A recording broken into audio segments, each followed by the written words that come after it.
В городском парке Филадельфия, где утренний ветер доносил запах свежего кофе из ближайших кафетериев и аромат свежеиспеченных круассанов. А шелест листвы сливался с радостным визгом пробегающих детей. На деревянной скамейке сидела молодая женщина по имени Эмили.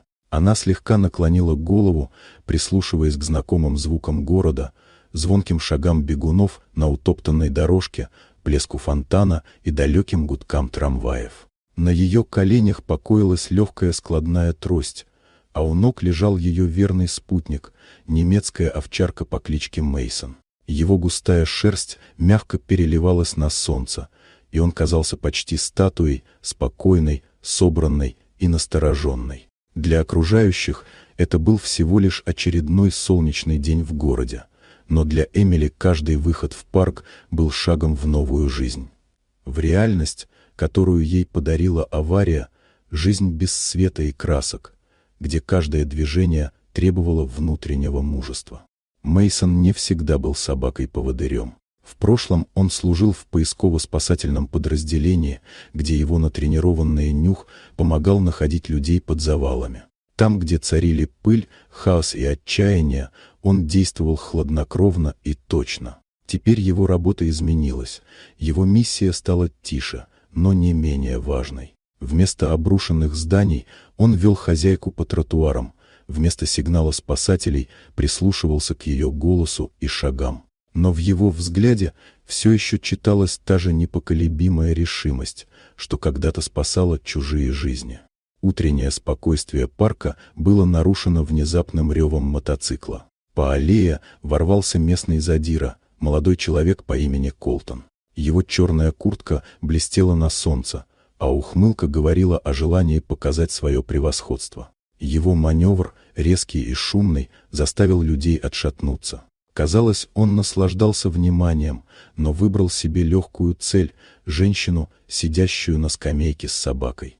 Мейсон поднялся в одно мгновение. Его корпус напрягся, он встал перед хозяйкой, словно живая стена, и издал низкое, густое рычание. В этом звуке не было ярости, лишь сила и уверенность, рожденные долгим опытом защиты. Задиристая бравада Колтона столкнулась с этой молчаливой мощью и дала трещину. Толпа вокруг замерла. Чьи-то шаги остановились, кто-то прижал к себе ребенка, а кто-то уже поднял телефон, фиксируя происходящее. Атмосфера мгновенно изменилась. Теперь на Колтона смотрели десятки глаз, и в этих взглядах не было восхищения. Его фигура, еще минуту назад вызывающая, теперь выглядела нелепо и пусто. Давление чужого внимания оказалось сильнее его бравады. Он сплюнул что-то себе под нос, резко развернул мотоцикл и скрылся, оставив за собой тяжелый запах бензина и недовольный гул толпы.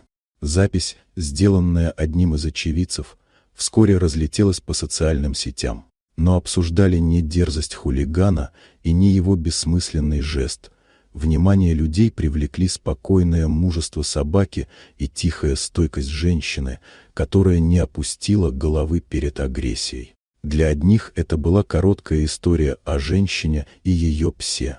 Для других — символ верности и доверия, которое сильнее любой угрозы.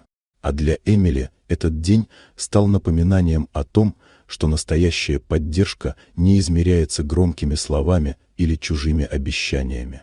Ее опорой был Мейсон, существо, чья любовь и преданность выражались не в звуках, а в присутствии, в способности стоять рядом, когда мир вокруг кажется враждебным.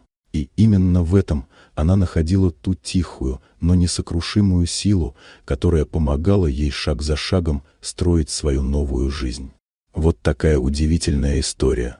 Дорогие друзья, если вам понравилось видео, поставьте лайк, а также подписывайтесь на канал, впереди еще много интересного.